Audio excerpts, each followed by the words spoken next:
ગઢડા મામલતદાર કચેરી ખાતે ગઢડા વિશ્વ હિન્દુ પરિષદ દ્વારા આવેદનપત્ર આપવામાં આવ્યું। બોટાદ જિલ્લાના ગઢડા તાલુકા ગામે આજરોજ મામલતદાર કચેરી ખાતે આવેદનપત્ર આપવામાં આવ્યું હતું। ગઢડા નગરપાલિકા દ્વારા સુપ્રીમ કોર્ટના હુકમની સૂચના અને અમલવારી માટે મીટિંગ બોલાવેલ, તેમાં ગઢડા ખાતે આવેલ તમામ નાના મોટા મંદિરો આવેલ છે તેને નોટિસ આપવામાં આવેલ છે। તે અનુસંધાને આ આવેદનપત્ર મામલતદાર કચેરી ખાતે વિશ્વ હિન્દુ પરિષદ દ્વારા આપવામાં આવ્યું હતું। ગઢડા વિશ્વ હિન્દુ પરિષદ ગઢડા પ્રખંડના તમામ હોદ્દેદારો તેમજ ગામ લોકો દ્વારા સામાન્ય રેલીનું આયોજન કરવામાં આવ્યું હતું અને મામલતદાર કચેરી ખાતે આવેદનપત્ર આપવામાં આવ્યું હતું।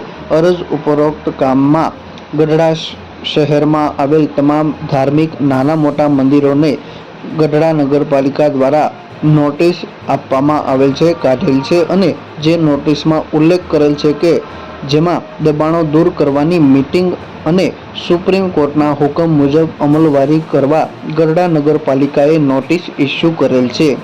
આ અનુસંધાને ગઢડા મુકામે જે ધાર્મિક સ્થળો આવેલ છે, જે પુરાતત્વના સમયથી આવેલ છે, જે અનુસંધાને આસ્થા અને શ્રદ્ધાનું એક કેન્દ્ર પણ છે, જેમાં નાગરિકો દ્વારા અનેક માનતાઓ કરવામાં આવે છે અને જેનું ફળ પણ મળેલ છે। આ અનુસંધાને ગઢડા નગરપાલિકા દ્વારા જે ધાર્મિક સ્થળો હિન્દુઓના છે, જ્યાં હિન્દુઓની આસ્થા જોડાયેલી છે, આ અનુસંધાને આ તમામ નાના મોટા ધાર્મિક સ્થળો ગઢડા મુકામે આવેલ છે, જે અનુસંધાને ગઢડા નગરપાલિકા દ્વારા નોટિસ કાઢવામાં આવેલ છે, જેમાં ગઢડા તથા ગઢડાના નાના મોટા મંદિરોના સંતો અને પૂજારીઓની લાગણી દુભાય છે અને ગઢડાના તમામ હિન્દુઓની પણ લાગણી દુભાય છે અને આ અનુસંધાને ગઢડા વિશ્વ હિન્દુ પરિષદ ગઢડા પ્રખંડ દ્વારા ગઢડા નગરપાલિકા દ્વારા નોટિસ કાઢવામાં આવેલ છે।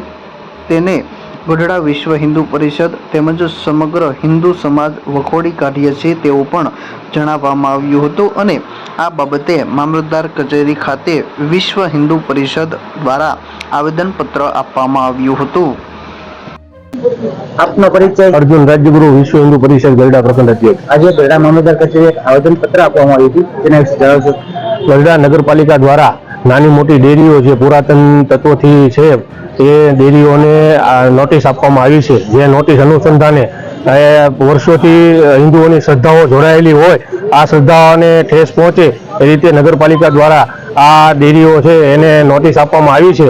જે નોટિસને અનુસંધાને આજે ગઢડા વિશ્વ હિન્દુ પરિષદ અને ગઢપુરનો સમગ્ર હિન્દુ સમાજ અને નાની મોટી ડેરીઓના પૂજારી તથા એના આગેવાનો એ લોકો અમે મામલતદાર ઓફિસ ખાતે આજે આવેદનપત્ર આપવામાં આવ્યા હતા।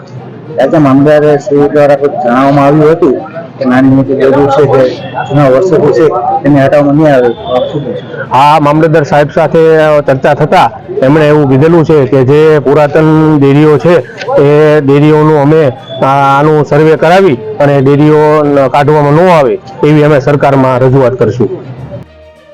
આપનો પરિચય? ચંદ્રકાંત સોલંકી, ગઢડા વિશ્વ હિન્દુ પરિષદ પ્રખંડ મંત્રી। આજે ગઢડા મામલતદાર કચેરીએ આવેદનપત્ર આપવામાં આવ્યું હતું, તેના વિશે જણાવશો? આજરોજ ગઢડા શહેરમાં શેરી મોહલ્લા વિસ્તારમાં જે ડેરીઓ મંદિરો છે એને નોટિસ ફાળવવામાં આવેલ નગરપાલિકા દ્વારા, એના અનુસંધાને આજરોજ ગઢડા વિશ્વ હિન્દુ પરિષદના કાર્યકર્તાઓ, શેરી મોહલ્લાના ડેરીઓના સેવકો, પૂજારીઓ સમૂહમાં ભેગા થઈ મામલતદારશ્રીને આવેદનપત્ર પાઠવવામાં આવેલ।